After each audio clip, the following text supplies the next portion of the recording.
Saya kira sakit pinggang, Pak, ya. Itu lihat dulu siapa Kak ini yang laki-laki kan siapa? Pak Mas Rawadi dia anggota kelompok.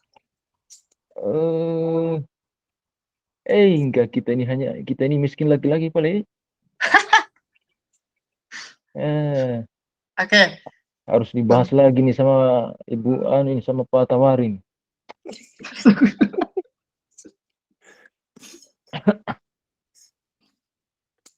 Oke. Tidak bisa dibaca. Mulai nih kecil sekali nih. Bisa dibaca tidak? Kasih full screen Pi hanya materiku. Jangan Mi dengan Kita baca di HP saja, tapi di sana pakai tua yang tampilkan toh. Baca dari HP toh. saja. Jangan sampai ada yang terlambat masuk. HP saja, baru itu siapa pakai tua yang ini kan, yang kasih pindah-pindah. Boleh. 86. 86 saja ya.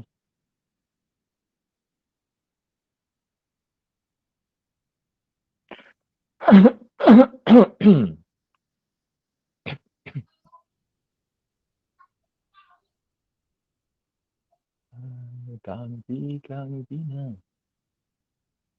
Oke, sudah dibaca Ibu Masmin? Halo. Iya, halo. Oh iya, oke. Kita mau baca dari HP atau dari sini saja? Dari situ, dari ini saja. Tunggu settingnya. Oke, sebelum kita mulai saya akan membahas aturan dalam diskusi ya. Jadi untuk tampil saya beri waktu 10 sampai 15 menit ya.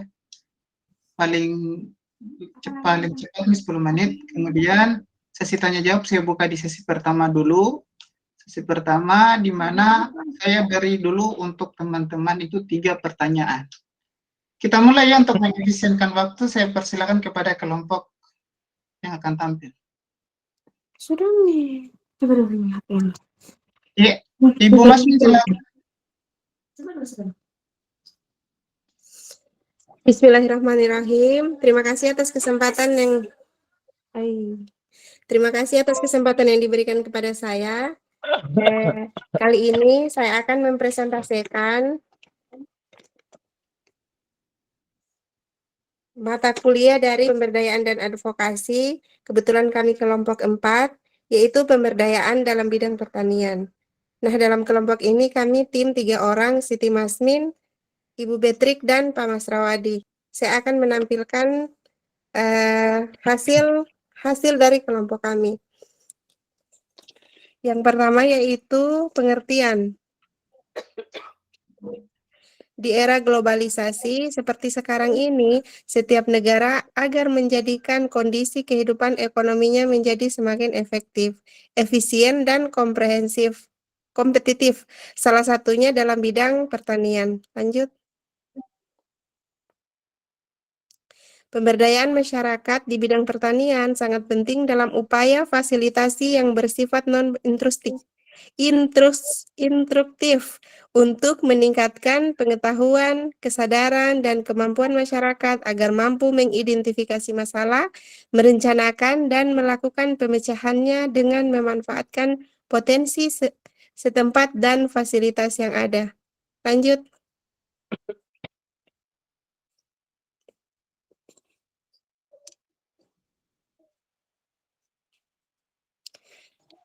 Nah, yang dimaksud dari pemberdayaan di sini adalah suatu proses yang terjadi untuk membangun komunitas masyarakat menuju kondisi yang lebih baik dengan bantuan partisipasi masyarakat itu sendiri.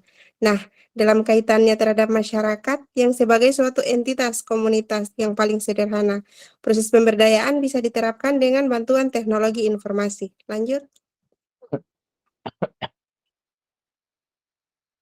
Ya, kita bisa lihat dari kutipan lahirnya Undang-Undang Nomor 6 Tahun 2014 tentang desa. membuat kebijakan tentang desa dalam memberi pelayanan, peningkatan peran serta, dan pemberdayaan masyarakat desa yang ditujukan bagi kesejahteraan masyarakat. Lahirnya otonomi daerah serta dalam era globalisasi, maka pemerintah daerah dituntut memberikan pelayanan yang lebih prima serta memberdayakan masyarakat sehingga masyarakat itu terlibat dalam pembangunan kemajuan daerahnya sendiri. Lanjut. Tujuan pemberdayaan masyarakat tersebut dalam konteks penyuluhan pertanian yaitu terwujudnya suatu perubahan sosial menjadi masyarakat yang lebih mandiri, memiliki kekuatan yang juga pengetahuan kesadaran, sikap dan kemampuan untuk secara internal dapat memenuhi kebutuhan hidup semakin baik. Lanjut. Nah, di sini kami mengambil contoh pemberdayaan komunitas di bidang pertanian. Yang pertama yaitu peningkatan hasil panen. Agar hasil panen dari petani setempat meningkat, pemerintah melakukan sosialisasi terhadap mereka. Langkah sosialisasi awal yang ditempuh pemerintah adalah memberikan motivasi kepada para petani untuk membuat saluran irigasi yang hemat supaya tanaman dapat tetap tumbuh sekalipun pada musim kemarau panjang. Lanjut. Contoh pemberdayaan berikutnya yaitu kelompok tani ya. Kelompok tani. Kelompok tani adalah kumpulan beberapa petani di sebuah daerah yang bekerja sama dalam bidang pertanian demi menunjang efisiensi usaha. Ada beberapa tujuan pemberdayaan masyarakat dengan pembentukan kelompok tani. Lanjut. Yang ketiga yaitu melalui penyuluhan pertanian. Penyuluhan pertanian merupakan contoh pemberdayaan masyarakat di bidang pertanian yang dilakukan pemerintah dengan memperbaiki sistem manajemen para petani dalam mengelola hasil panen yang mereka dapatkan. Hal ini dilakukan atas dasar seiringnya terjadinya kasus di mana harga hasil panen terkadang tidak sesuai. Jadi di sini pemberdayaan pertanian kami mengambil 3 contoh yaitu satu kelompok tani, kedua penyuluhan pertanian, dan ketiga peningkatan hasil panen. Sekira itu saja yang bisa saya presentasikan kali ini. Selanjutnya saya serahkan pada moderator. Oke, terima kasih dari kelompok penyaji sudah Cepatnya. dia mempresentasikan hasil diskusi dari kelompoknya. Selanjutnya sesuai dengan agenda yaitu saya akan membuka sesi tanya jawab, di mana pertanyaan yang akan dibuka 3 pertanyaan terlebih dahulu. Kepada teman-teman, Bapak Ibu, teman diskusi pada siang hari ini, silahkan raise hand ya. Oke, assalamualaikum warahmatullahi wabarakatuh. Waalaikumsalam warahmatullahi wabarakatuh. Oke, terima kasih atas pemaparannya. Saya mau minta contoh konkret yang ada di kampung Anda tentang pemberdayaan di bidang pertanian. Kira-kira apa ya? Yang sekarang ada nggak? Oke, pertanyaannya diterima Pak ya. Oke. Berapa pertanyaan? 3 ya? 3 pertanyaan dulu ya? Ya Bu, tenang Bu, Satu. tidak akan diserbu Bu, tidak. Selanjutnya Ibu Maria Salimah. Baik, terima kasih atas kesempatan yang diberikan untuk saya. Mungkin yang saya mau bertanya ke kelompok, yang mana tadi kelompok telah menjelaskan tentang pemberdayaan di sistem pertanian. Yang saya mau tanyakan, kira-kira apa hubungannya pemberdayaan di sistem pertanian dengan kesehatan? Oke, terima kasih. Apa? Bagaimana? Coba diulangi, Tabe diulangi. Apa hubungannya pemberdayaan di sistem pertanian dengan kesehatan? Sudah jelas kelompok penyaji ya? Iya. Jelas. Satu lagi saya buka, silahkan. Sehat menurut WHO. Silahkan satu lagi. Undang-undang. Ibu Nurmala mungkin mau mengajukan pertanyaan.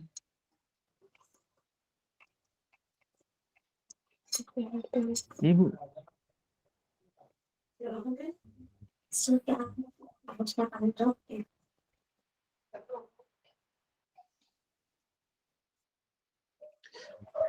Oke, ada lagi yang mau bertanya enggak? Ibu Evri mau bertanya atau Ibu Sofi mau bertanya? Saya mau bertanya, Pak Ketua, tapi hubungannya dengan ini apa? Pemeliharaan binatang. Gimana itu ya? Karena kita ini tentang pemberdayaan pertanian. Pertanian Bu Sofi, pertanian bukan Kalau peternakan. bisa, kalau bisa ya, kalau bisa memberikan Oh iya, pertanyaan nanti sesuai nanti tema. kalau ada hubungannya dengan kelompok lain, mohon maaf ya, tutup. Iya. Ibu Ya, Sakinah Bapak mungkin tahu. mau Ada mengajukan juga pertanyaan. bilang peternakan, misalnya pertanian. Ibu Sakinah mungkin mau mengajukan pertanyaan. Udah langsung pertanyaan itu bukan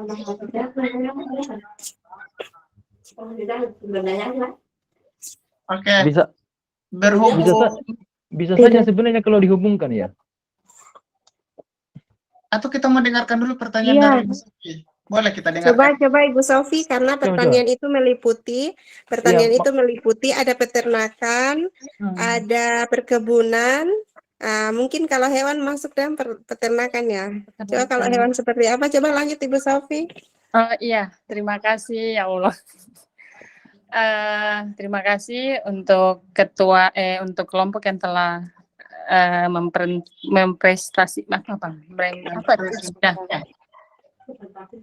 Oke. Ya, di sini bentuk pertanyaan saya. Kebetulan saya di lingkungan, kembali lagi ke lingkungan perkebunan kelapa sawit. Di sana itu di sana tuh di dalam rumah karyawan ada yang memelihara babi pertama, tapi di dalam rumah sudah ditegur oleh tim kesehatan setempat, sudah ditegur oleh pimpinan setempat, tapi tidak mau. Alasannya katanya tidak ada pengaruh sama sekali begitu. Yang kedua, di sana juga kebanyakan sama juga mereka tuh lebih mementingkan pelihara ayam di depan rumah, kayak bikin kandang. Jadi semua di depan rumah tuh bukan tanaman, bukan ini, tapi ayam punya tempat untuk bertelur. Sudah diberikan edukasi juga, tapi ya sama saja. Kalau boleh saya minta sarannya bagaimana kita memberikan sikap yang baik atau contoh yang baik kepada mereka supaya mereka tuh bisa lebih mengerti apa dampak dari pemeliharaan tersebut. Terima kasih. Sepertinya pertanyaannya belum mengarah ke pertanian ya. Iya. Tapi kita coba terima saja. Oke, berhubung sudah ada tiga pertanyaan, jadi mungkin yang bagus hubungan hubungan antara pemberdayaan pertanian dengan peningkatan peternakannya, ada hubungannya enggak gitu maksudnya. Itu mungkin yang bagus kayak gitu. Iya, mungkin begitu Pak Dok. Terima kasih. Nanti sebentar kita arahkan pertanyaannya, boleh ya.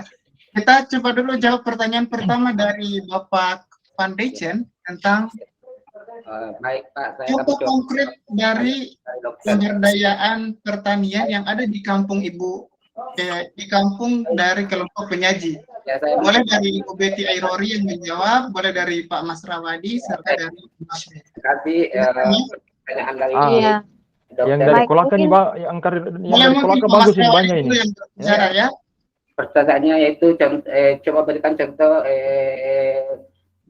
pemberdayaan pertanian di kampung yang yaitu pertama yaitu kita tadi sudah dijelaskan, itu contohnya pemanfaatan perkarangan di lahan. Di lahan itu bercocok tanam, bisa menanam seperti bercocok tanam, kemudian peningkatan hasil panen.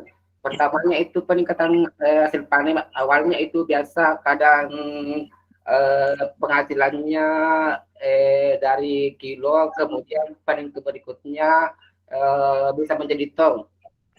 Terus contoh ketiga. Oke, sabar. Oke, maksudnya tadi ada peningkatan dari 1 ton ke 2 ton ya. Iya, Tapi iya, Pak, iya. tapi Pak, kita biarkan dulu kelompok untuk berbicara ya. Oke. Terus terus melakukan sosialisasi kelompok wanita, misalnya menanam padi atau memetik cabai sebagai Contoh konkret kan yang dia minta. Oke, Pak Mas Rawadi sudah. Bagaimana tanggapan Ibu Betty? Iya, mungkin saya akan coba menjawab pertanyaan dari Pak Dokter. Ya, selamat siang buat kita semua. Terima kasih buat waktu dan kesempatan yang saat ini kita boleh mempresentasikan hasil dan juga boleh ada diskusi tanya jawab. Nah, pertanyaan dari Bapak Dokter tadi sendiri terkait contoh konkret yang ada di tempat Anda. Iya, kalau di tempat saya di Papua, di Kabupaten Kerom, di sini ada namanya daerah yang daerah transmigrasi. Di situ di mana para masyarakat yang ada di lingkungan itu diperdayakan dengan dalam bidang pertanian. Ada banyak macam-macam tanaman yang mereka tanam. Dan hasil yang mereka capai itu dengan program yang sudah dilaksanakan oleh dinas, di mana ada penyediaan irigasi untuk menopang mereka punya kebutuhan air dalam mencapai kesuburan tanah dan sebagainya, dan hasil yang mereka dapat ya cukup memuaskan dan juga bisa mereka jual demi ekonomi dan kebutuhan mereka sehari-hari. Itu dari saya. Oke. Bisa lanjut ini pertanyaan kedua. Boleh. Untuk menjawab. Iya. Ya. Saya akan coba menjawab pertanyaan dari Ibu Maria. Apa hubungan dengan sistem pertanian dengan kesehatan?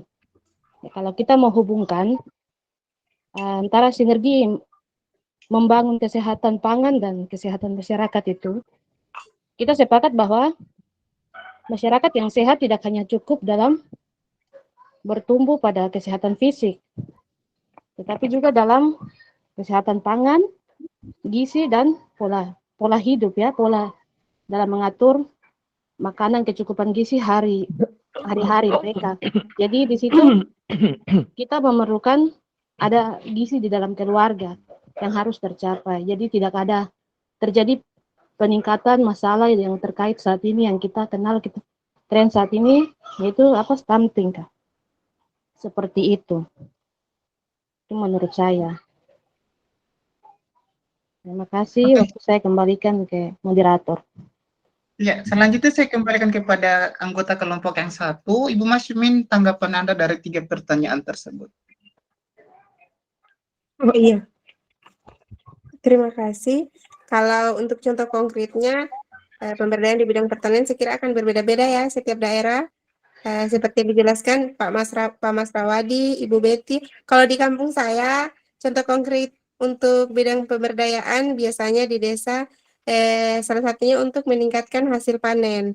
Biasa ada pemerintah desa, kebetulan daerahku daerah pertanian sama nelayan ya, karena pesisir pantai. Di sana kepala desanya itu memberi bantuan pemberian pupuk. Jadi memang hasil panennya itu akan meningkat.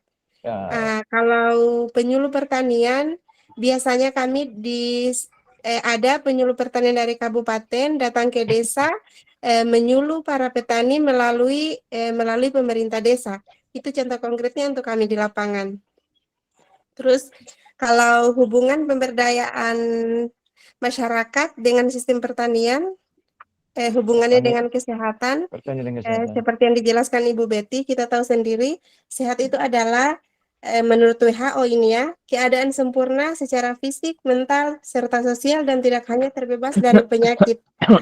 Tetapi sudah disempurnakan oleh undang-undang kita, yaitu sehat juga bukan hanya sehat fisik dan mental, tetapi hak paling mendasar dari setiap manusia yaitu sehat untuk sosial ekonominya. Jadi memang yang berhubungan dengan ekonomi sudah pasti kesehatan pangan juga dibutuhkan. Saya kira itu untuk jawaban Ibu Maria. Kalau untuk jawaban Ibu Sofi ini bagaimana Ibu Betty? Bisa dibantu jawab? Kalau untuk Ibu Sofi itu terkait kebiasaan atau perilaku masyarakat yang ada di Oh iya, perilaku. di tempat tertentu di Lere, itu di mana mungkin mereka kita bisa kaji lagi tentang dari latar belakang pendidikan. Jadi itu mungkin tingkat pengetahuan berhubungan dengan perilaku. Jadi kita bisa kaji kembali lagi ya itu lulusan, maksudnya tamatan tingkat pendidikannya sampai di mana. Nah, terus dia mengetahui tidak bahaya tentang kalau kita memelihara hewan di dalam rumah, dampaknya seperti apa. Terus yang kalau mungkin kita memberikan penyuluhan yang lebih tepat lagi, sasaran tentang kasus. Jadi seperti mereka yang memelihara mungkin sudah ada kasus. Ada kasus, terus kita memberikan contoh itu kepada mereka bahwa kalau memelihara seperti ini, nanti terjadi masalah kesehatan seperti ini. Dengan situ, perilaku mereka akan berubah. Karena untuk merubah perilaku itu sangat susah. Ya itu mungkin menurut saya. Jadi ada hubungan antara tingkat pengetahuan dan perilaku. Begitu Ibu Sofi. Oke, terima kasih atas tanggapan dari kelompok penyaji atas pertanyaan yang sudah diberikan. Pertama, saya kembalikan kepada penanya pertama, bagaimana Bapak Van Deichen menanggapi dari jawaban dari kelompok penyaji?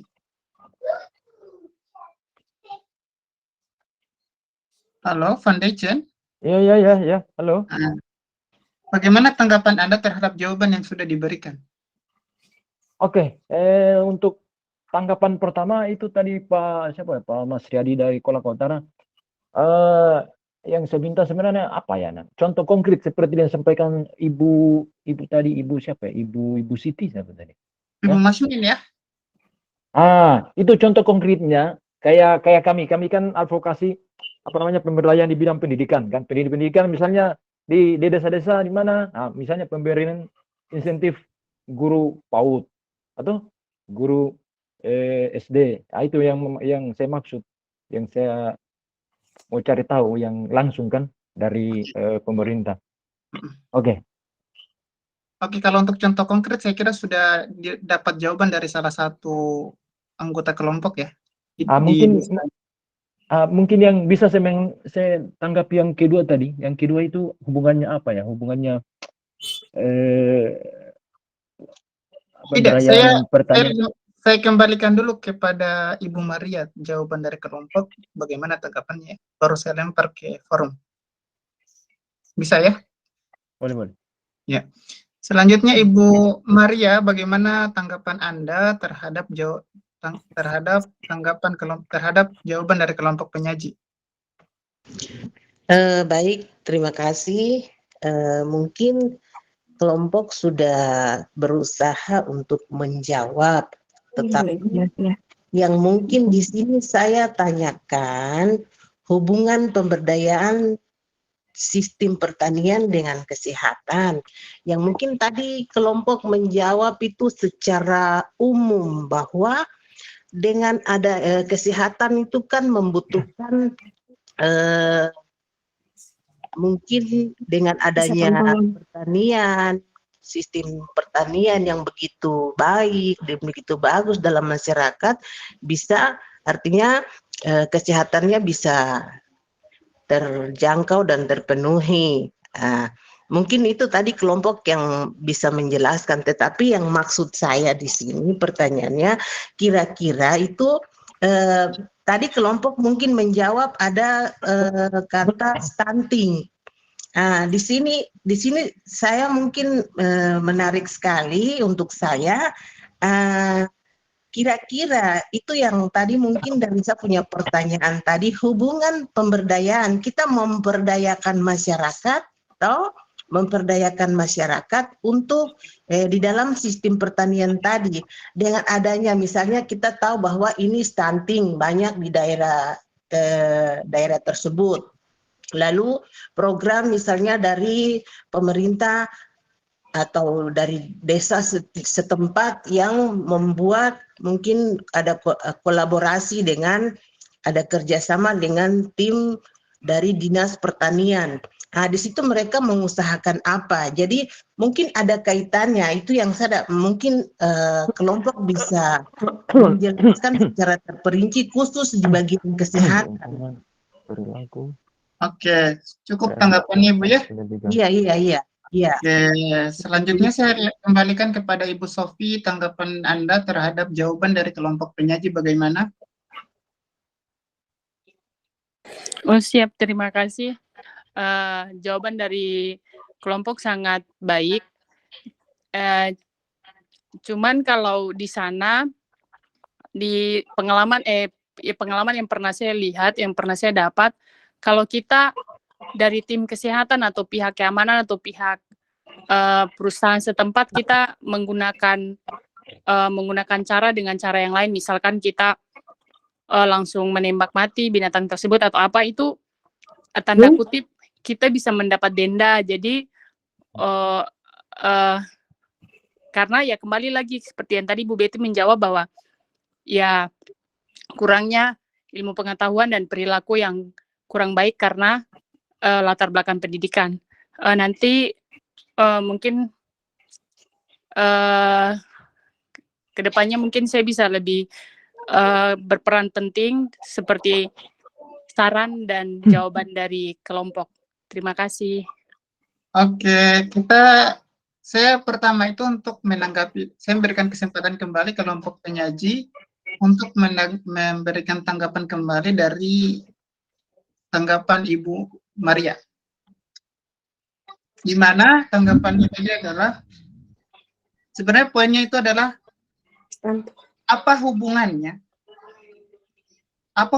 antara pemberdayaan di bidang pertanian terhadap bidang kesehatan. Hubungannya saja ditanyakan.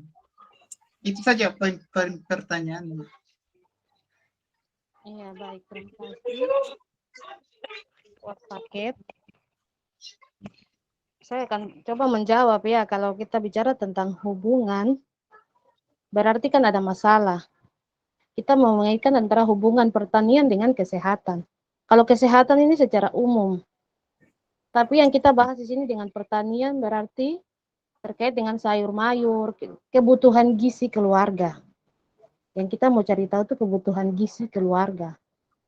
Jadi dari hasil yang seperti tadi yang sudah dijelaskan oleh teman-teman juga, dengan contoh-contoh konkret untuk mendapatkan hasil panen yang baik, tujuannya itu meningkatkan kesehatan dalam komunitas atau dalam keluarga, di masyarakat terkait dengan gizi keluarga. Jadi kalau terjadinya masalah kekurangan gizi, status gizi dan stunting, itu menyangkut sekali dengan gizi keluarga, kebutuhan pangannya di rumah, seperti itu. Jadi kalau mungkin menurut Ibu Maria ini sangat tertarik ya, besok-besok bisa ambil penelitian tentang ini, bisa cari hubungan ini, begitu menurut saya. Terima kasih. Ya, terima kasih tanggapan dari Ibu Beatrix ya. Iya. Selanjutnya mungkin Ibu Mas mau memberikan tanggapannya. Karena seru sekali ini. Iya. Terima kasih atas kesempatan yang diberikan kepada saya.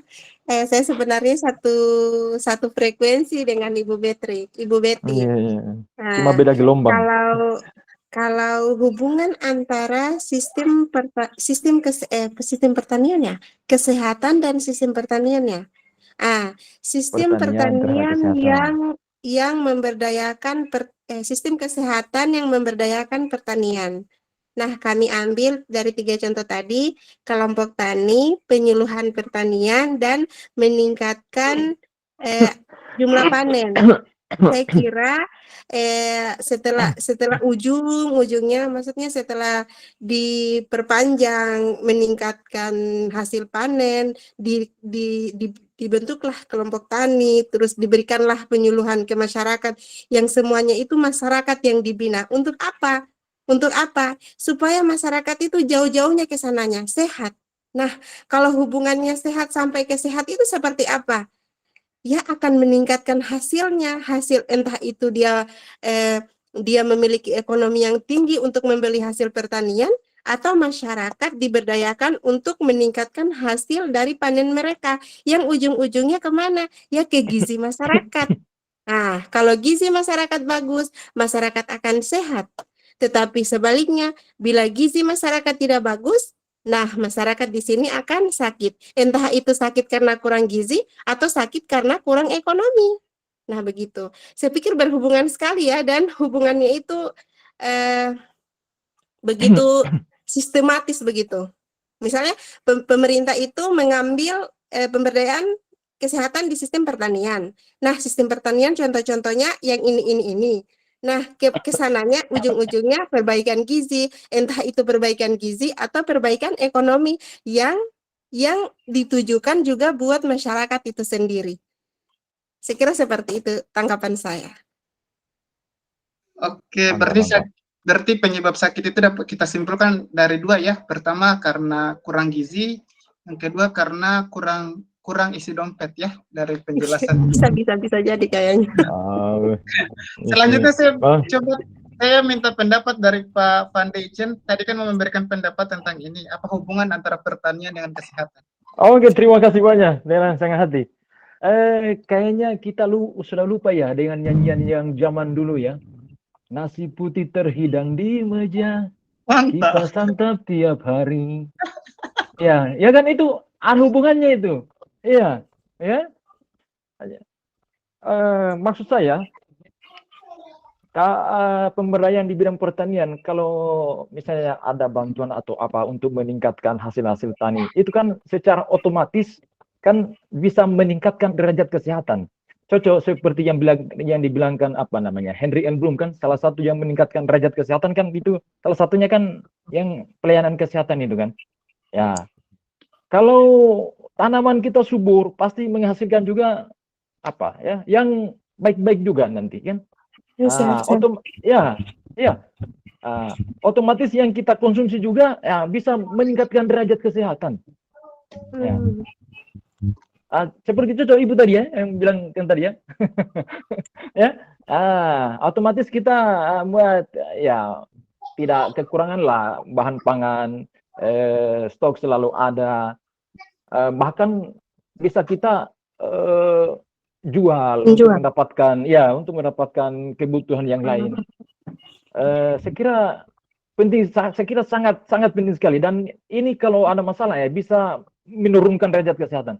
Ya, mungkin itu saja. Terima kasih. Oke, terima kasih tanggapan dari Bapak Van Deijten. Oke, bagaimana Ibu Maria tanggapannya setelah mendengar dari beberapa pendapat dalam room ini? Terima kasih kepada kelompok yang sudah berusaha untuk menjawab dari pertanyaan saya. Di sini mungkin saya masih merasa kurang puas dengan pertanyaan saya. Yang saya mungkin tadi membawa kita untuk berpikir bagaimana orang kesehatan ini bicara tentang kesehatan. Kesehatan berarti di dalamnya tuh kan ada manusianya tuh siapa-siapa, berarti perawat, bidan, dokter dan lain-lain sebagainya. Tetapi memang kelompok sudah mencoba untuk menjawab pertanyaan saya. Mungkin nanti bisa disempurnakan oleh Bapak dosen yang mungkin ada mendengarkan kita. Itu terima kasih atas kelompok yang sudah mencoba untuk menjawab pertanyaan saya. Begitu Pak Keting.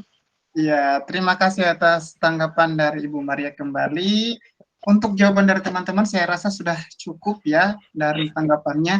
Jadi pertanyaan ini kita tampung dan nanti kita berikan kepada Bapak dosen untuk memberikan tanggapannya di akhir materi. Oke, untuk materi advokasi dan pemberdayaan kita ya. karena kita akan tampil kelompok ilmu sosial dan perilaku kesehatan. Izin Pak Keting. Sebelum Tabe, kita- saya sudah tutup ya, saya sudah tutup diskusinya. Aduh. Kita tampil sesuai dengan schedule kita tampil ilmu sosial dan perilaku kesehatan. Kelompok yang mau tampil siapa tadi? Oke, Pak Ketua Tabe. Ya, Pak, silakan. Ya, mungkin saya bisa akan sedikit tentang materi yang dipaparkan oleh kelompok 6 ya, menyangkut masalah pemberdayaan masyarakat. Di sini bagus ya, tetapi itu keluar dari area.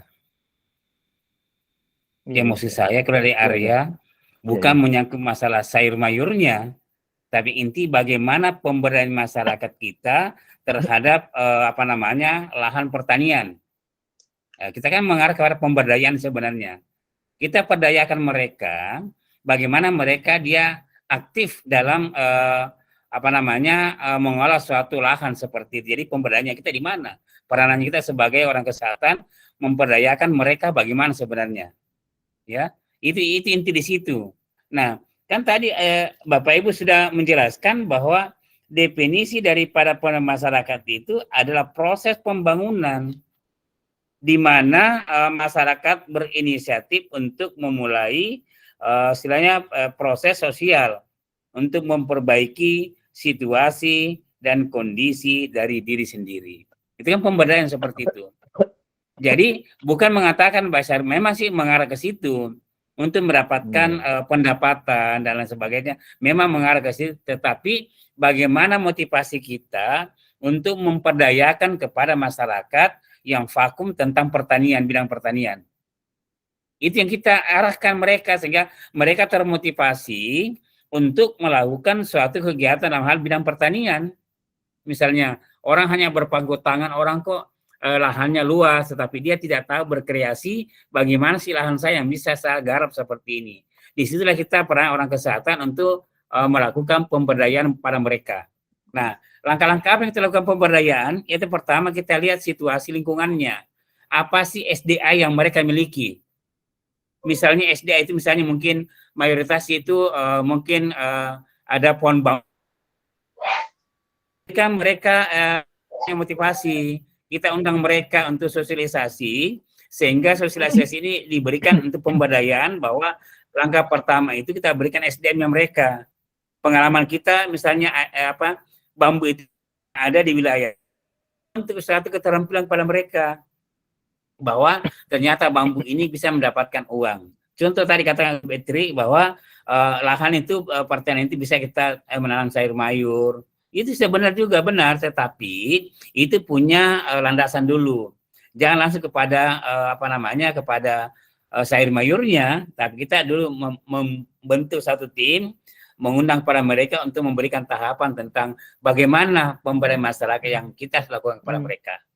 Itu sebenarnya intinya. Tapi kelompok 6 ini tidak menyentuh dengan pemberdayaan masyarakatnya. Bagaimana mereka untuk menggait masyarakat, bagaimana kita memberikan motivasi pada masyarakat, bagaimana kita kedekatan dengan masyarakat, sehingga mereka terciptalah suatu pemberdayaan yang mereka lakukan seperti itu.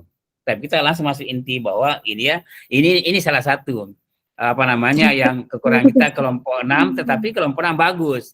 Dia kompak dalam menjawab bagus, hanya seperti itu. Jadi nanti kelompok berikutnya kita lagi nanti mungkin hari Sabtu depan kita 2 kelompok lagi ya. Satu pemberdayaan masyarakat, satu untuk ilmu sosial. Jadi kita sejalan seperti satu kali tampil 2 mata kuliah yang kita bawakan sehingga mempercepat daripada perkuliahan kita. Oke, saya kira itu mungkin saya soroti sedikit. Oke, silakan untuk ketua tingkat. Ya, selanjutnya kita lanjut ke kelompok diskusi ilmu sosial dan perilaku. Ibu Efrianti siap tampil ya?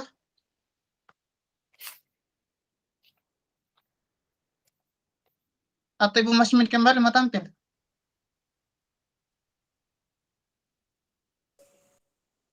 Bisa Pak, bisa.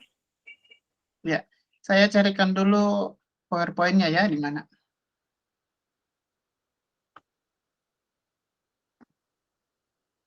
Apa judulnya kita? Determinan dan apa? Perubahan perilaku. Mm.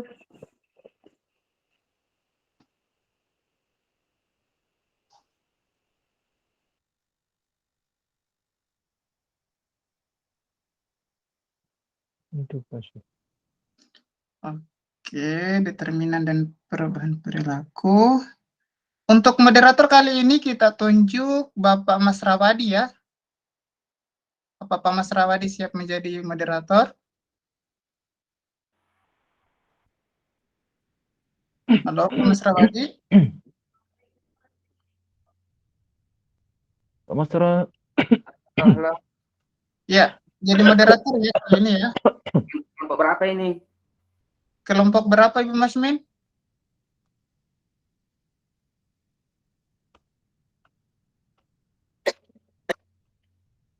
Kelompok 6 paketing. Kelompok 6, Pak. Apakah PowerPoint-nya terlihat? Bisa, Pak. Oke. Silakan Pak Mas Rawadi mulai. Bismillahirrahmanirrahim. Assalamualaikum warahmatullahi wabarakatuh. Waalaikumsalam warahmatullahi wabarakatuh. Lanjut Yes, lagi untuk tiga. presentasi berikutnya, yaitu adapun yang kelompok yang tampil itu kelompok 6, yaitu masalah departemen dan perubahan perilaku. Baik, untuk mempersingkat waktu kami persilakan untuk kelompok 4 untuk presentasikan materinya.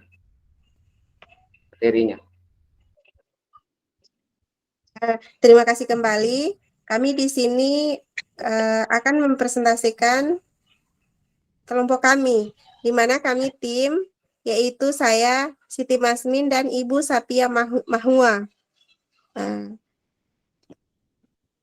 Oke, slide lanjut. Determinan dan perubahan perilaku. Pengertian perilaku dari pandangan biologis adalah merupakan suatu kegiatan atau aktivitas organisme yang bersangkutan. Jadi, perilaku manusia pada hakikatnya adalah suatu aktivitas dari manusia itu sendiri. Lanjut.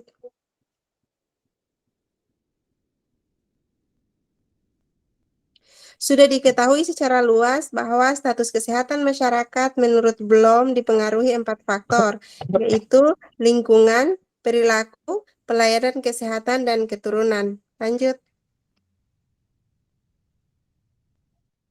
Sebagai nakes, sebagai petugas kesehatan masyarakat, tentu kita sangat paham bahwa keberhasilan pencapaian target,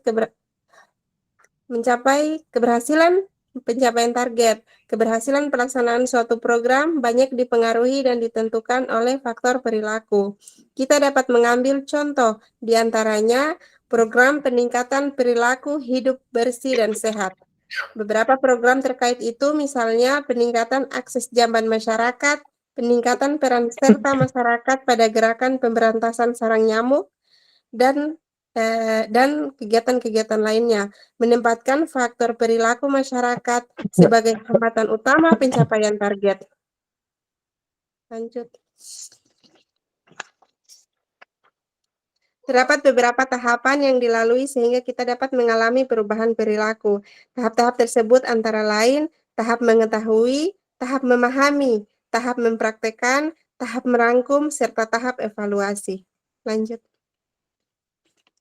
Pada tahap pertama, bahwa salah satu faktor yang mempengaruhi perilaku adalah pengetahuan. Pengetahuan adalah hasil penginderaan manusia atau hasil tahu seseorang terhadap objek melalui indera yang dimilikinya, yaitu mata, hidung, dan telinga. Dengan sendirinya, pada waktu penginderaan sampai menghasilkan pengetahuan tersebut sangat dipengaruhi oleh intensitas perhatian dan persepsi terhadap objek. Lanjut. Tahap kedua, yaitu tahap memahami atau comprehension, merupakan tahap memahami suatu objek, bukan sekedar tahu atau dapat menyebutkan, tetapi juga dapat menginterpretasikan secara benar tentang objek. Tahap ketiga, yaitu tahap aplikasi atau mempraktekkan. prinsip yang diketahui pada situasi yang lain, sedangkan tahap keempat merupakan tahap analisis, merupakan kemampuan seseorang menjabarkan dan atau memisahkan indikasi bahwa pengetahuan seseorang sudah sampai pada tahap analisis jika dapat membedakan, memisahkan, mengelompokkan, membuat diagram pada pengetahuan atas objek tertentu. Lanjut, tahap kelima adalah sintesis. Tahap ini menunjukkan kemampuan seseorang untuk merangkum suatu hubungan logis dari komponen-komponen pengetahuan yang dimiliki. Sintesis merupakan kemampuan untuk menyusun formulasi baru, sedangkan tahap terakhir berupa tahap evaluasi. Tahap ini berkaitan dengan kemampuan seseorang untuk melakukan penilaian terhadap suatu objek. Lanjut.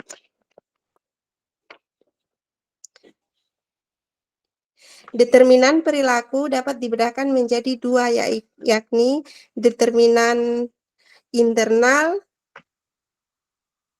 dan determinan faktor eksternal. Kalau internal yaitu karakteristik individu yang bersangkutan, yang bersifat bawaan, seperti tingkat kecerdasan, tingkat emosional, jenis kelamin. Kemudian faktor eksternal, pengaruh dari lingkungan atau luar individu, yang bersangkutan baik lingkungan fisik, sosial, budaya, ekonomi, dan politik. Faktor lingkungan ini merupakan faktor yang sangat dominan mewarnai perilaku seseorang. Lanjut. Meskipun perilaku adalah bentuk respon atau reaksi terhadap stimulus atau rangsangan dari luar organisme, namun dalam memberikan respon sangat tergantung pada karakteristik atau faktor-faktor lain dari orang yang bersangkutan. Faktor-faktor yang membedakan respon terhadap stimulus yang berbeda tersebut, inilah yang disebut determinan perilaku. Determinan merupakan faktor yang menentukan atau membentuk perilaku. Nah, di sini saya ingin menjelaskan sedikit.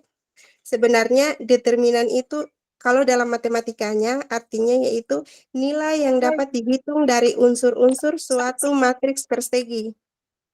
Nah, matriks persegi ini terdiri dari kolom dan baris-barisnya. Jadi, determinan perilaku itu sebenarnya adalah cari suatu kegiatan atau aktivitas organisme yang bersangkutan. Sesungguhnya determinan perilaku itu adalah aktivitas dari manusia itu sendiri. Saya kira itu saja yang bisa saya presentasikan. Selanjutnya saya serahkan kepada moderator.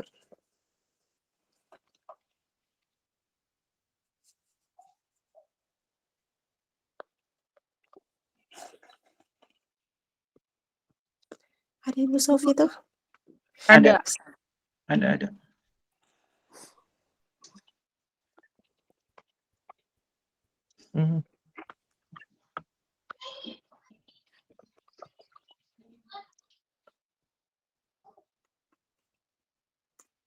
Oke, Pak Mas Rawadi. Oke, makasih tadi gangguan jaringan saya. Terima kasih atas pemaparan materi. Untuk selanjutnya kita lanjut untuk diskusi atau tanya jawab. Sesuai dengan aturan yang pertama tadi, kita untuk pertama kami beri kesempatan untuk teman-teman memberikan pertanyaan sebanyak 3 orang dulu. Ada dua penanya, Pak. Maaf, waktu itu jaringanku tidak terlalu bagus. Oke, saya ambil alih saja dulu. Ibu Sakina bisa menyampaikan pertanyaannya? Terima kasih atas pertanyaan yang saya tanyakan di sini. Assalamualaikum warahmatullahi wabarakatuh. Tadi kan kelompok berapa ya? Kelompok 6, Bu. Kelompok 6 yang membahas tentang determinan perilaku, perubahan dan perilaku. Di sini saya mau tanyakan bagaimana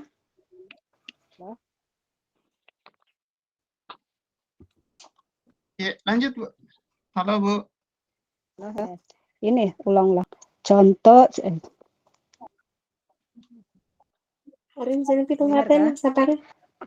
saya mau tanya dulu Ya, dengan lanjut. tentang ini coba kelompok 4. Ya, lanjut.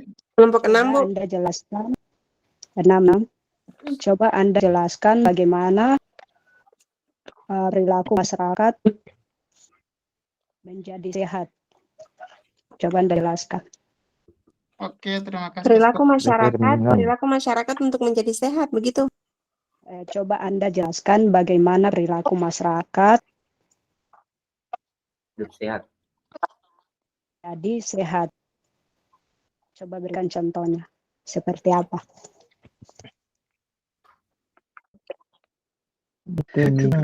Oke, Ibu Masmin, saya akan mengajukan pertanyaan, bisakah? Bisa, lanjut. Oke, saya sebenarnya gampang saja ya. Ya, ini kan di dalam materi presentasi Anda tadi, Anda sudah memberikan ada berapa tahap nih?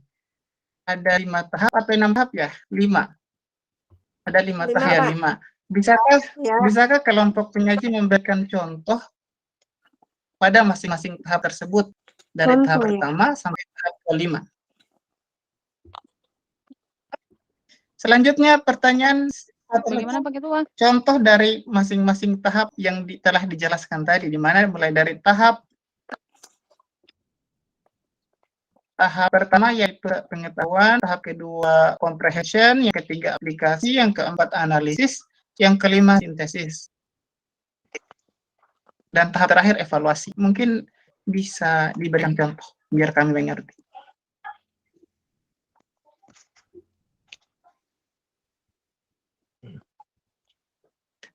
Pak Ketua, saya bisa langsung menanggapi pertanyaan yang pertama, kah? Satu lagi ya. Tabe. Oh iya, Ditonai silakan. Oh iya, bisakah ditampung semua pertanyaan nanti dijelaskan satu-satu kah? Iya, 3 pertanyaan dulu. 3 Bu. Nah, 3 dulu ditampung. Iya. Mati banyak. Ya, Ibu Tona, yang mana pertanyaannya?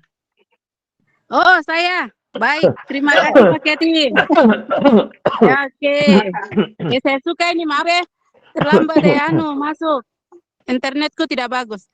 Oke, baiklah. Terima kasih atas kesempatan yang diberikan. Di sini saya ingin tanyakan yang simpel-simpel saja menyangkut saya sendiri sih. Yang ingin saya tanyakan, mengapa bisa terjadi perubahan perilaku? Artinya, saya ini kadang-kadang juga moodnya beda-beda toh. Jadi saya ingin tanyakan sekali nih, kenapa bisa terjadi perubahan perilaku? Begitu saja Pak Keting, simpel. Oke, terima kasih atas pertanyaan yang simpel. Iya. Saya serahkan kepada kelompok penyaji Ibu Sofi dan Ibu Masmin. Silakan dijawab masing-masing pertanyaan. Terima kasih. Mungkin saya bisa menanggapi pertanyaan dari Ibu Sakina.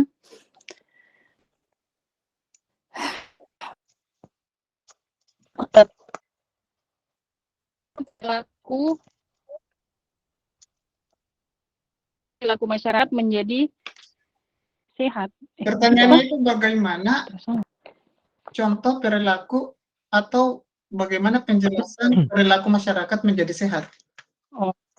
Oh iya, terima kasih. Mungkin di sini saya bisa menanggapi sedikit. Yang kita tahu sendiri bahwa determinan perilaku itu sendiri yang berhubungan dengan kesehatan adalah faktor yang menentukan atau membentuk seseorang dalam melakukan perilaku kesehatan yang tepat sesuai dengan tempatnya. Misal contoh kalau di dalam saya punya lingkungan perusahaan yang pernah saya pelajari, contoh misalkan seperti ibu-ibu mau melahirkan, mereka tuh lebih mengutamakan kalau bidan desa itu apa namanya? Apa yang namanya? Bukan orang bidan tapi kayak dukun melahirkan, apa namanya itu? Anak. Dukun melahirkan. Iya, Dukun beranak. Iya, di sana tuh mereka tuh lebih mengutamakan dukun beranak atau mereka tuh lebih mengutamakan keluarga setempat yang melahirkan, sedangkan kami dari tim kesehatan atau dari dokter setempat itu sudah mengupayakan memaksimalkan memberikan edukasi bagaimana dampak negatifnya, dampak positifnya kalau melahirkan di lingkungan yang mereka lebih meyakini gitu. Tapi mereka di sana tuh, ini salah satu contoh, mereka di sana tuh lebih mempercayai keluarga tuh lebih baik dibandingkan kesehatan setempat. Mungkin di situ kembali lagi, mungkin dari sini kita kembali lagi bahwa kurangnya ilmu pengetahuan atau kurangnya pendidikan atau kurangnya perilaku yang baik agar mereka itu lebih memang mementingkan kesehatan, karena kan yang kita tahu di sini kan bahwa kebiasaan yang dilakukan oleh manusia tersebut, lingkungan di mana manusia tersebut hidup gitu, sedangkan di lingkungannya perusahaan itu mereka tuh rata-rata kurang pendidikan gitu. Itu mungkin dari Ibu Sakina, jawaban dari Ibu, Maksudnya yang saya tanggapan dari tanyakan di sini yang tentang yang lingkungan kesehatannya itu seperti apa, maksudnya begitu. Kesehatan lingkungannya. Maksudnya dari segi ini apa kesehatannya, maksudnya lingkungan untuk jaga kebersihan atau apa begitu yang saya maksud. Oke, silakan dijawab. Anda ini kan maksudnya Anda ini kan dukung beranak ke apa itu kan yang saya tanyakan ini tentang untuk kesehatan seperti apa yang maksudnya dia menjaga kebersihan kah atau apakah begitu. Ya, AB kita jawab dulu baru kita tanggapi ya. Satu soal dulu, saya arah dulu Pak Keting. Satu Iya, soal dulu dikasih tuntas. silakan dijawab.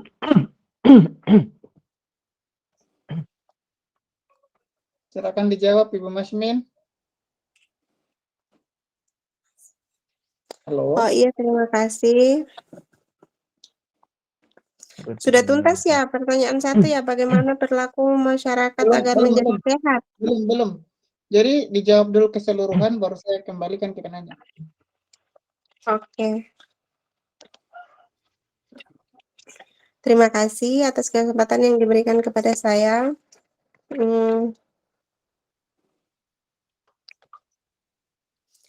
Di sini saya akan menjelaskan sedikit mengenai contoh masing-masing tahap seperti yang dipertanyakan sama Pak Marjun ya. Saya kira untuk mendapatkan contoh untuk masing-masing tahap, ini sebenarnya ini komprehensif atau berkelanjutan. Jadi sebenarnya dalam 5 tahap ini sesungguhnya ini tahap yang kita lakukan saat kita mendengarkan informasi. Jadi 5 tahap ini yang kita lalui, yaitu yang pertama tahap pengetahuan, tahap memahami, tahap aplikasi, tahap menganalisa, dan tahap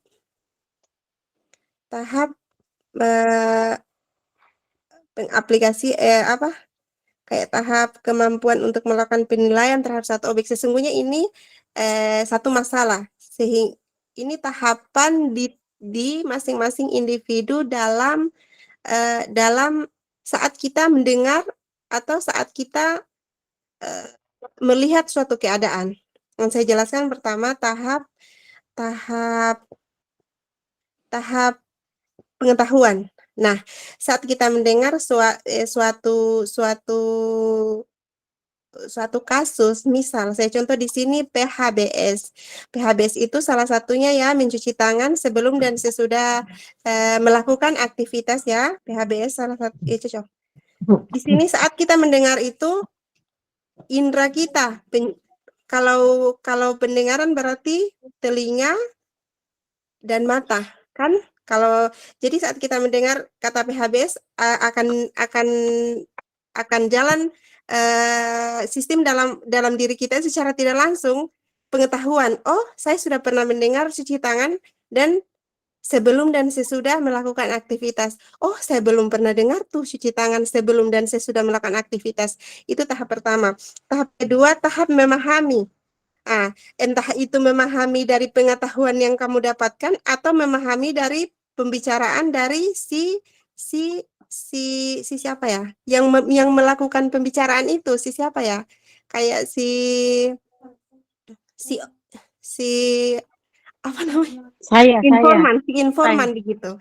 Si informan. Nah, tahap ketiga setelah mendengarkan cuci tangan sebelum dan sesudah melakukan aktivitas, pengaplikasian. Nah, mengaplikasikan dalam kehidupan sehari-hari lah. Di sini yang mau dilihat entah itu perilaku kesehatannya bagus atau perilaku kesehatannya baik. Di saat dibilang perilaku kesehatan bagus, kamu mengaplikasikan hal yang baik dari penyampaian si informan. Tetapi saat perilaku kesehatanmu tidak bagus, berarti tidak akan mengaplikasikan pemberian informasi si informan. Nah, lanjut ke tahap keempat.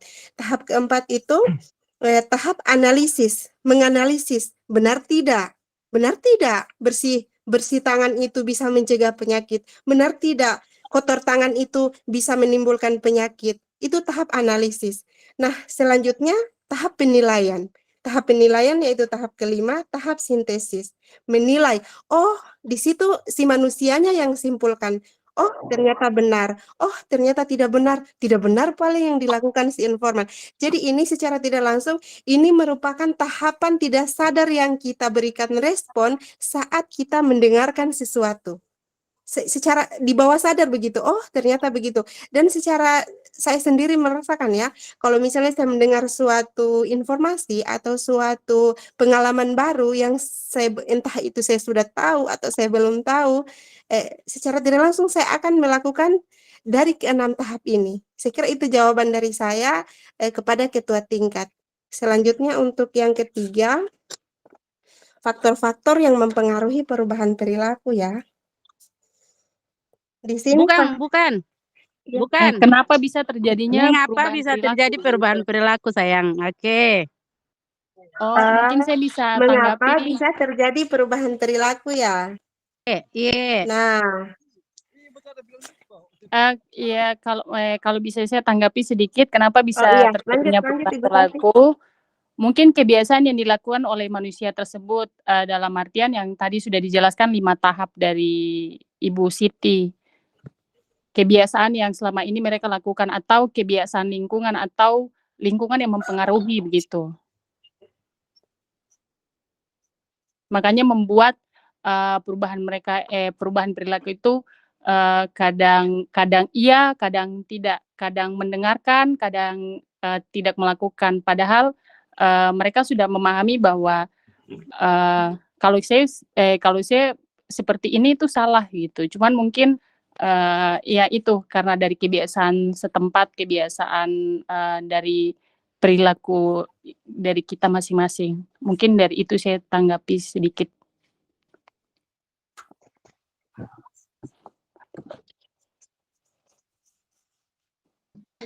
Sudah?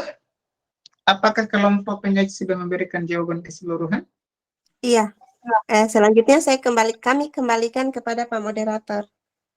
Oke, terima kasih tanggapan dari kelompok penyaji. Sebelumnya saya kembalikan kepada Ibu Sakinah sebagai penanya pertama, tanggapannya. Saya sudah sudah tanggapi dengan itu Ibu Siti punya tadi sudah agak masuk juga sih kalau dijelaskan tadi sudah ada masuk yang di PHBS tadi, maksudnya kayak contoh mencuci tangan dengan baik, maksudnya saya begitu tadi. Oke, berarti sudah diterima ya jawaban dari kelompok penyaji. Maksudnya dia masuk dengan pertanyaanmu tadi, atau dia agak masuk dengan jawaban yang tadi yang Ibu Siti jelaskan tadi. Iya, terima kasih Ibu Sakinah. Oke, makasih Ibu Tuanaya Terima bagaimana? kasih Ibu atas tanggapannya. Makasih banyak. Kalau menurut saya, oke, baiklah, cukup. Mungkin mood saya saja yang berubah-berubah. Jadi begitulah pertanyaan saya. Oke, terima kasih Terima kasih kawan-kawan. banyak. Terima kelompok. kasih. Ada ya? Ibu Tuanaya sudah ini ya? Berarti Iya. Ibu Tuanaya sudah menerima ya? Iya, menerima. Oke, terima kasih. Selanjutnya kita buka lagi pertanyaannya. Bapak Fan mungkin Ibu Efrianti silakan. Kalau Pak Keting, pertanyaannya bagaimana? Nah, sudahlah, tidak usah kita perpanjang ya. Apakah- Kasihan untuk penyanyi. Terima Oh. kasih Pak Keting. Yang penting jangan di luar Tapi- itu. Tapi tadi ada yang aneh tadi, kok determinan pakai definisi matematika ya. Apa hubungannya ya? Oh iya, Itu. iya. Ini Ada saya ini kan, saya langsung jawab ya Pak Gambaran Kevin. saja. Enggak, Nah, ditampung di dulu, sini, ditampung dulu ya. Kedua, Ditampung. buka sesi oh kedua. begitu ya? Ya, ditampung. Oh iya, oh, boleh. Eh, Kan ada mau bertanya, Duri di situ. Oke, Tanya apa? silakan Ibu Priyanti. Ada ini ke ini. Ibu Priyanti mau bertanya Ya, kan? iya. Terima kasih atas kesempatannya. Saya mau tanyakan di sini indikator apa yang dipakai untuk mengukur perubahan perilaku dari seseorang. Itu saja. Yang dimakan Iko. Terima kasih Bu Priyanti atas pertanyaannya. Kayaknya Untuk ini mengukur bisa ya, mengukur perubahan menambah perilaku ya. pengetahuan kita ya. Iya, Bu, iya. Oke, terima kasih atas pertanyaannya. Pertanyaan yang sangat menarik. Dari Pak Van, saya ulangi ya pertanyaannya. Antara determinan dengan matematika ya? Oh, iya. Pak Van. Iya, apa hubungannya determinan yang diterjemahkan tadi itu dalam Iya. bentuk matematika Oke. dengan dengan kuliah kita sekarang kan? Iya, Oke.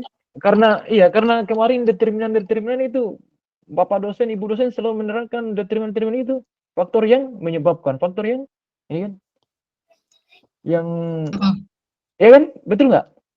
Benar. Ingatan Ya. Bapak masih benar berarti ya. Makanya tadi kok sebut Lanjut nih. langsung determinan menurut Jawab nih. matematika. Ada hubungannya nggak ya? Coba. Oke.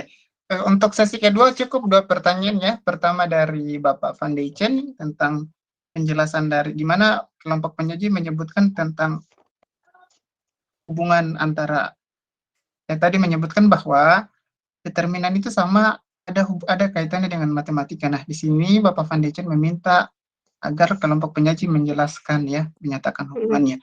Yang kedua dari Ibu Efrianti di mana pertanyaannya adalah indikator apa yang dipakai untuk menilai dari perubahan perilaku. Saya serahkan kepada kelompok penyaji. Terima kasih atas kesempatan yang diberikan kepada saya. Saya memang pertama kali mendapat judul determinan dan perubahan perilaku. Jujur, determinan itu sebenarnya apa sih? Saya bertanya-tanya juga. Ya. Jadi saya mulai searching di Google. Determinan itu, oh ternyata yang ada determinan itu banyak-banyaknya dari matematika. Maksudnya di Google ini. Jadi saya searching lah determinan menurut matematika. Ternyata determinan menurut matematika itu nilai yang dapat dihitung dari unsur-unsur suatu matriks persegi. Nah, matriks persegi ini, yang nilai yang dihitung ini ada kolom, ada baris. Nah, jadi saya hubungkanlah dengan determinan. Nah, ternyata determinan menurut perilaku ini yaitu cara mencari manfaat dan contoh soal. Maksudnya determinan untuk masih matematika ini, masa matematika. Iya. Saya bertanya-tanya lagi, kenapa bisa determinan dihubungkan dengan perilaku? Nah, ternyata determinan kalau untuk di psikologi, dia suatu kegiatan atau aktivitas organisme yang bersangkutan. Nah, di matematikanya tadi, determinan itu untuk menghitung unsur-unsur di dalam satu persegi itu. Jadi di dalam persegi itu ada kolomnya, ada barisnya, ada panjangnya, ada lebarnya. Jadi sebenarnya determinan perilaku itu adalah aktivitas dari manusia itu sendiri. Di dalam manusianya itu yang artinya determinan. Begitu Pak Dokter. Jadi sesungguhnya determinan itu ya bagian dari itu sendiri. Jadi kalau determinan perilaku ya aktivitas dari manusia itu sendiri. Nah, begitu maksudnya. Terima kasih. Pak Dokter, mungkin saya bisa menanggapi moderator. Silakan. Mungkin saya bisa menambahkan sedikit. Ada hubungannya dengan kenapa perubahan perilaku bisa berhubungan dengan matematika dan mungkin ada hubungannya menuju ke jawaban pertanyaan tadi dari Ibu Efrianti, indikator untuk pengukuran. Mungkin di sini yang dimaksudkan itu pengukuran perilaku berisi pernyataan-pernyataan terpilih yang sesuai dengan perilaku pencegahan dan telah diuji reliabilitas serta validitasnya, maka dapat digunakan untuk mengungkapkan perilaku responden. Contohnya misal kayak kita nanti kita mau membuat kuesioner untuk hasil penelitiannya kita. Terus tujuannya kita kayak determinan dasar penelitian seperti itu. Iya, kayak nanti misalkan nanti kan kita bisa mengetahui kenapa kasus ini bisa seperti ini, kenapa kasus ini bisa meningkat seperti ini. Nah, kita bisa mengukur atau kita bisa mengetahui dari kuesioner-kuesioner tersebut. Mungkin sedikit itu dari saya. Terima kasih. Kurang dan lebihnya minta maaf. Oke, terima kasih atas jawaban dari kelompok penyaji. Pertama saya kembalikan ke Bapak Van Rijen. Tanggapannya determinan antara matematika, determinan psikologi, serta determinan perilaku. Bagaimana tanggapan Anda? Halo, Bapak Van? Iya. Saya lagi membayangkan yang dipresentasikan barusan. Coba soalnya tadi ada disebutkan ada panjang, ada lebar kolom, tabel ya di situ. Maksudnya begini. Dalam satu. Saya kembalikan tanggapannya dulu ya. Jangan sampai tidak tersampaikan begitu. Tidak, nanti beliau yang menyampaikan tanggapan. Bagaimana Pak tanggapan Pak? Ya maksud saya kok jauh-jauh sekali mengambil determinan matematika saya. Kenapa nggak ambil determinannya menurut Lawrence, menurut ini kan kalau ya. Oke, terima kasih ya. Berarti tanggapannya mengapa terlalu jauh mengambil dari sudut pandang matematika? Ya, ini kan determinan perilaku. Yang saya bisa pahami begitu sehingga saya bisa tarik pengertian dari determinan itu saya bisa pahami dari saya ambil contoh matematika. Jadi sesungguhnya determinan itu ya memahami diri sendiri, manusianya sendiri begitu. Kita jalankan sesuai aturan diskusi ya, Tabe. Oh iya, sorry. Ya, selanjutnya Ibu Eprianti, tanggapannya atas jawaban dari kelompok penyaji bagaimana? Iya, jadi kan tadi pertanyaan saya, indikator apa yang dipakai untuk mengukur perubahan perilaku dari seseorang ya. Jadi ya dari jawaban Ibu Sofi tadi dikatakan di situ bahwa dengan menggunakan apa? Kuesioner kayaknya ya. Dari kuesioner ya. Jadi itu salah satu indikator yang dipakai untuk mengukur perubahan perilaku dari seseorang ya dengan menggunakan kuesioner. Ya.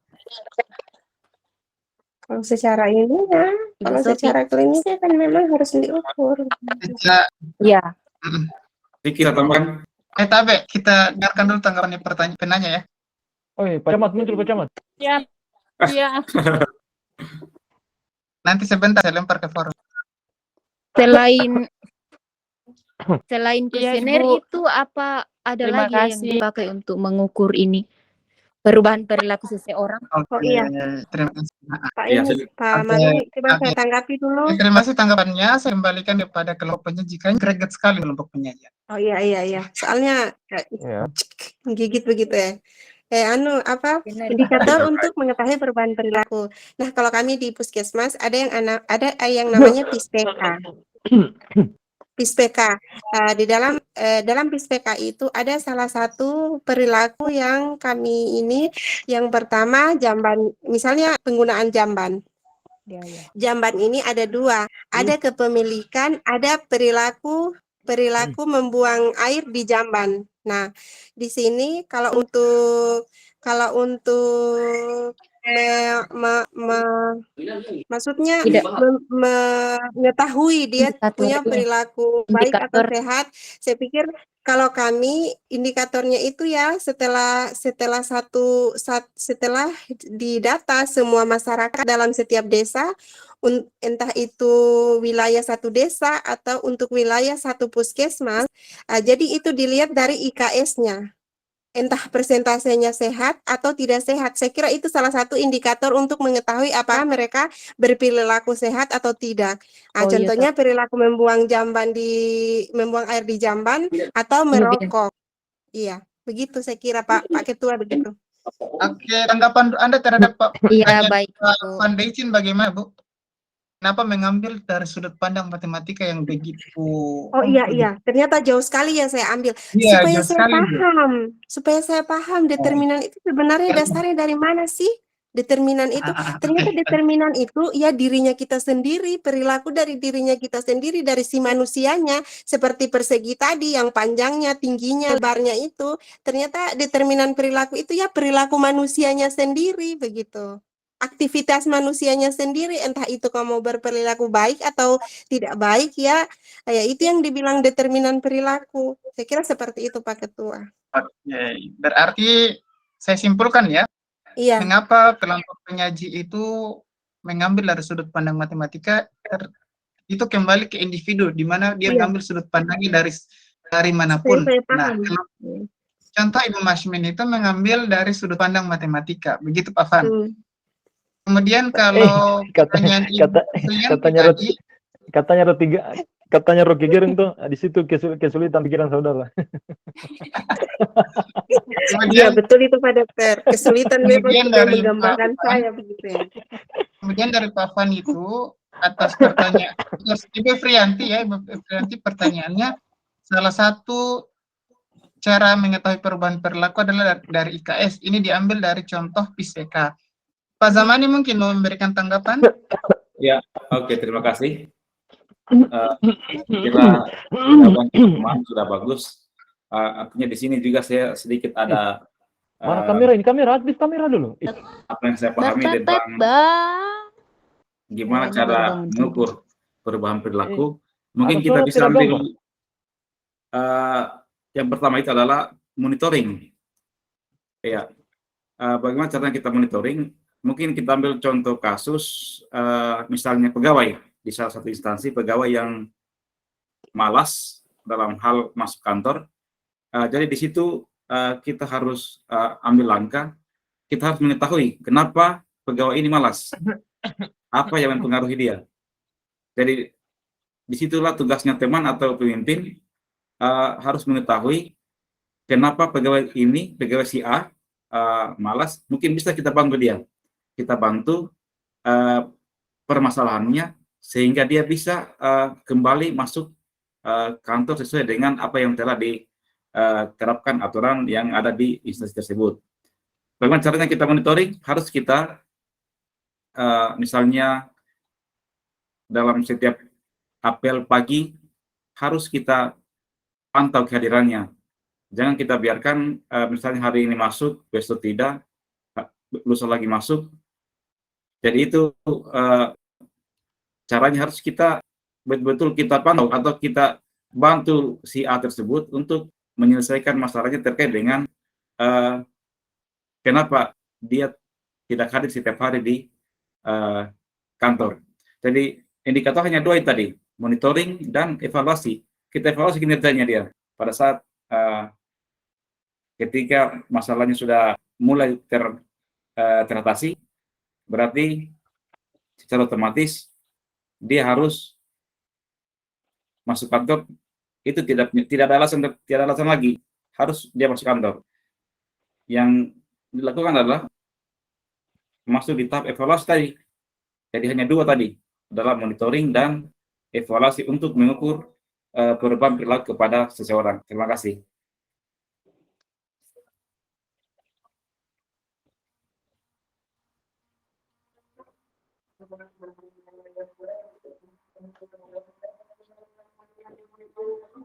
Halo.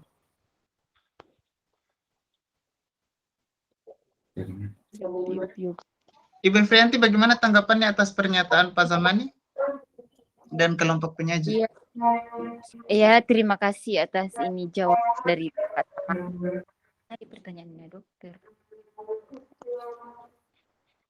Diterima atau tidak? Terima kasih. Iya, cukup nanti Bapak dosennya. Diterima itu Pak Zamani berusaha menjawab. Ya. Oke. Terima kasih Pak Zamani. Sama-sama.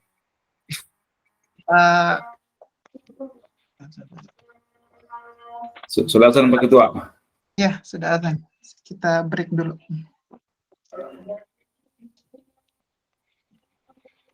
Sholat.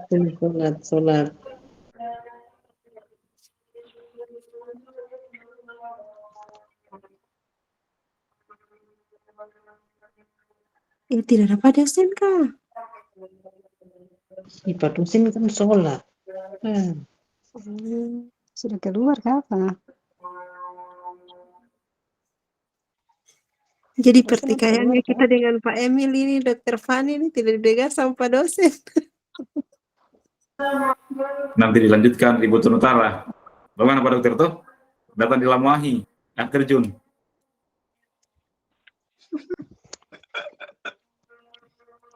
Ibu Epri, sebenarnya indikator yang tadi Pak Samani sebutkan itu memang betul pas, Ibu Epri. Rasa sepuas dengan Iya, jawaban kalau Pak ininya Samani. monitoring itu memang Bu. Iya, mulai dari ini kan monitor. Memang ini kalau Iya, memang ini kalau pimpinan Mantan kapus. kalau tidak contohnya ampun. program kayak program Iya. mungkin kurang bagus ya, maksudnya Iya, saya ininya sudah menurun. Iya. Laporan-laporan Iya. menurun. Sedangkan IKS itu masuk dalam monitoring juga, itu monitoring dan evaluasi juga monitoring masuk. setiap kan Memang. monitoring setiap bulan. Itu ambil Tapi entah itu contoh-contohnya dari itu saja. hasil persentase atau persentase keseluruhan atau pribadi setiap nakes seperti yang dicontohkan Pak Samani. Habis di ini kan dari matematika. Kita tunggu dulu ya sampai Pak dosen ada. Iya, mungkin kita bisa Bicara dulu guru cerita-cerita. matematika kayaknya ini ya. Oke, gimana? Tentang determinan. Oke, gimana Bapak Ibu? Iya Pak. Waktunya? Sudah Pak. Sudah? Sudah Pak. Oke, terima kasih. Kelompok berapa ini? Kelompok 6 ya? Iya Pak. Kelompok 6 ilmu sosial Pak. Iya, ilmu sosial. Oke, Siti Masim dengan Zapia. Ya, ini memang tadi agak keluar sedikit saya ke kamar kecil. Ada beberapa yang memang pertanyaan hanya satu sebenarnya pertanyaannya di sini. Tapi kelompoknya si Ibu Siti dan SAP itu menjawab sesuai dengan itu ya, koridor yang mereka miliki, sehingga memang perdebatan menyangkut masalah matematika. Ya. Sebenarnya begini Ibu Siti, kita itu membuka di Om Google jangan hanya sepenggal. Jangan hanya determinan saja. Kalau determinan itu memang jawabannya adalah matematika. Berhubungan Pak. Iya. Ya, tapi kalau kita buka di Om Google tentang determinan perilaku itu muncul. Ya, bukan matematika jawabannya. Tapi muncul, ya. Nah, di sini kita lihat bahwa teman Anda sudah memberikan masukan bahwa dengan dasar apa Anda bisa melakukan suatu perubahan pada perilaku. Nah, di sini ada beberapa teori-teori ya yang kita harus pahami bahwa determinan perilaku itu ada beberapa teori, misalnya salah satunya adalah teori dari Lawrence Green, itu ada beberapa faktor di dalamnya. Salah satunya adalah faktor predisposisi, yaitu adalah mengarah kepada niatnya kita. Itu yang utama. Ya, niatnya yang pertama di teori Lawrence Green itu mengatakan faktor predisposisi itu salah satunya adalah niat. Setelah niat mereka lakukan, insya Allah akan ada suatu perubahan. Itu pada niat pertama pada Lawrence, karena teori ini itu ada 3 indikasi, yaitu ada pendukung, ada pendorong, dan ada suatu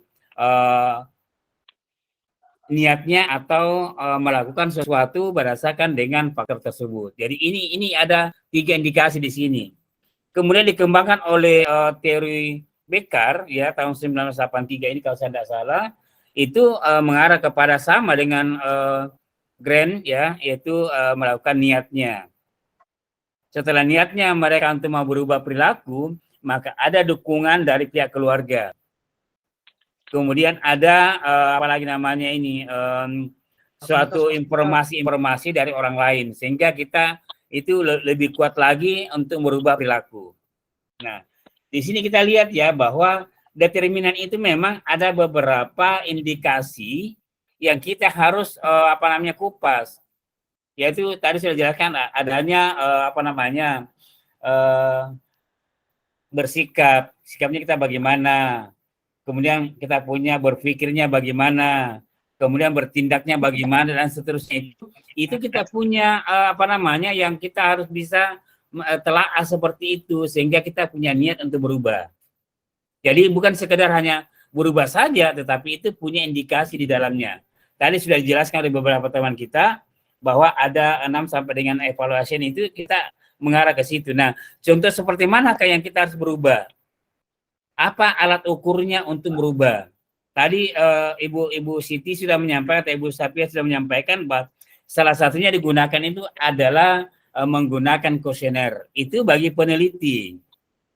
Ya, bagi penelitian itu kita gunakan dengan kuesioner. Karena kuesioner itu hanya mengarah kepada pengetahuan saja. Ya, pengetahuannya saja yang kita mau tahu apakah dia paham atau tidak, misalnya menyangkut masalah ASI eksklusif. Apakah mereka paham atau tidak tentang ASI eksklusif? Jadi mereka bagikan dengan kuesioner dan mereka menjawab. Nah, menjawab itu asal-asal, yang penting dia lingkar-lingkar tapi tidak sesuai dengan kata hatinya. Nah, tapi kalau dikatakan oleh Green, ya, dia itu niatnya ada, mau tidak mau pasti akan berubah. Niatnya kita, contoh saja, kalau Bapak Ibu mau ke pasar belanja dengan niat bahwa saya mau ke pasar belanja, pasti akan tiba di pasar. Ya, sama dengan untuk berubah perilaku. Seketika kita mau rubah perilaku itu dengan niat dari dalam pasti akan berubah. Nah, perilaku tidak mungkin langsung berubah pada saat itu. Tapi punya proses. Ya, contoh saja. Bagi Muslim, ya, mohon maaf, Muslim itu laki-laki pada saat bulan puasa mereka tidak merokok dalam 1 hari. Nanti setelah buka puasa baru mereka merokok, berarti itu salah satu niat untuk mau berubah. Padahal dia kategorikan bahwa mereka itu tinggalkan, kan itu kan tidak bisa untuk mengkonsumsi barang seperti itu karena dalam bulan puasa. Jadi lambat laun ke mereka itu karena faktor kebiasaan, makanya dia sudah berkurang. Merokok mungkin dalam 1 hari itu 5 batang dalam 1 hari, karena puasa mungkin tinggal 2 batang. Hanya dan seterusnya begitu, hanya lambat laun dia bisa hilang sendirinya. Itu tergantung dari niatnya kita. Jadi itu salah satu bahwa perilaku itu bisa berubah apabila niatnya kita mau berubah seperti itu. Itu kata kunci yang utama yang dikatakan oleh Green seperti itu. Ya. Kemudian dikategorikan bahwa bagaimana caranya kita bisa merubah perilaku. Ya, ini tadi catatannya. Bagaimana kita bisa merubah perilaku masyarakat menjadi sehat. Sudah jelaskan oleh tadi Ibu Siti bahwa apa Ibu indikasinya itu adalah dengan PHBS. Gitu kan? PHBS sekarang sudah berubah jadi germas. Ya kan, seperti jadi itu salah satu bentuk perubahan perilaku dari berubah perilaku yang masyarakat menjadi sehat, seperti itu, perubahan untuk menjadi sehat. Jadi itu beberapa indikator dalam PHBS itu ada 10 indikator. Salah satunya adalah mencuci tangan, kemudian mandi dalam 2 kali sehari dan seterusnya. Itu menghindari daripada beberapa indikasi-indikasi yang tidak berubah perilaku seseorang. Jadi kalau kita niatnya seperti itu sudah akan ada benihnya untuk berubah perilaku. Tetapi tidak mutlak bahwa dalam hal itu 100% langsung berubah. Besok pasti kembali lagi semula. Karena itu kita punya niatnya belum sempurna. Mungkin hari ini kita sadar, saya mau berubah niatku seperti apa, saya berubah perilaku saya seperti, saya tidak mau lagi terjadi seperti itu. Contoh, misalnya kita di kantor, kita kan sebagai misalnya keuangan misalnya, perilaku saya ini sebentar nih dananya ada sisa, saya mau ambil. Karena pelaporan saya sudah deal seperti ya saya ambil. Hanya kita sadar, ini kan bukan milik saya. Dan saya harus kembalikan, berarti niat kita sudah ada mau berubah. Seperti itu. Jadi perilaku itu bisa dirubah, tetapi tidak mutlak hari ini berubah 100%. Besok berulang lagi. Tapi kalau kita niatnya yang betul tuntas seperti itu, alhasil insya Allah akan berubah sedikit-sedikit, hanya kita sudah totalitas merubah 100% seperti itu. Jadi itu menyangkut masalah ya menyangkut masalah determinan, menyangkut masalah perubahan perilaku. Ya kita mengacu pada beberapa teori-teori ya yang kita harus pedomani, yang dikatakan tadi Pak Emil ya, bahwa apa indikatornya, apa indikasinya, apa dasarnya tentang perubahan atau teori mana yang Anda gunakan tentang perubahan perilaku itu. Itu memang wajar karena kita harus punya dasar. Apa dasarnya kita memaparkan suatu materi kalau kita tidak punya fondasinya. Jadi kalau kita sudah punya fondasi, itulah kita perkuat. Karena bangunan itu kalau fondasinya lemah, bangunan akan rubuh. Seperti itu. Kalau fondasinya kuat dengan beberapa referensi yang kita gunakan, insya Allah akan kuat karena bukan hanya satu referensi yang sama, beberapa referensi yang kita gunakan seperti yang dikatakan oleh Grand ini atau BK ini ya, sama juga dengan Sukijono Tatmojo yang dia kembangkan tentang perubahan perilaku seperti itu. Oke ya, saya kira itu tambahan dari saya. Kalau misalnya memang ada teman-teman atau Bapak Ibu yang mau sanggahi, silakan nanti kita sharing bersama sehingga persoalan ini kita bisa terima bersama antara pemateri dengan yang memberikan pertanyaan ini bisa memberikan hal yang sempurna sehingga tidak ada lagi miskomunikasi antara kelompok dengan penyaji. Saya kira cukup dari saya, Pak Ketua. Saya kembalikan dengan Pak Marzuni untuk melanjutkan dan menutup daripada kegiatan hari ini. Disilakan Pak Marzuni. Ya, terima kasih Pak atas penjelasannya. Saya kira pencerahan dari Pak dosen sudah dimengerti ya. Terus kami ucapkan terima kasih atas kerjasama dari kelompok penyaji maupun teman-teman yang sudah bergabung dalam room ini, terutama buat kelompok advokasi dan kelompok ilmu sosial hari ini. Semoga ilmu yang diberikan dari materi yang sudah dibagikan kepada kami bisa kami terapkan di lapangan. Terus kami juga mengucapkan terima kasih. Jadi kita tutup ya diskusi hari ini dengan ucapan Wabillahi taufiq wal hidayah. Assalamualaikum warahmatullahi wabarakatuh. Waalaikumsalam warahmatullahi wabarakatuh. Oke, jadi Pak Ketua nanti kalau misalnya ada waktu silakan di handle saya walaupun bukan waktunya kita kuliah ada kosong. Ini kan saja ya di chat dengan saya kapan bisa. Bukan hanya hari Sabtu saja, tapi kalau misalnya ada kosong kita masuk dengan 2 kelompok sehingga kita punya materi kita selesaikan dalam waktu yang singkat seperti itu. Makasih. Iya Pak. Marjun. Terima kasih Pak.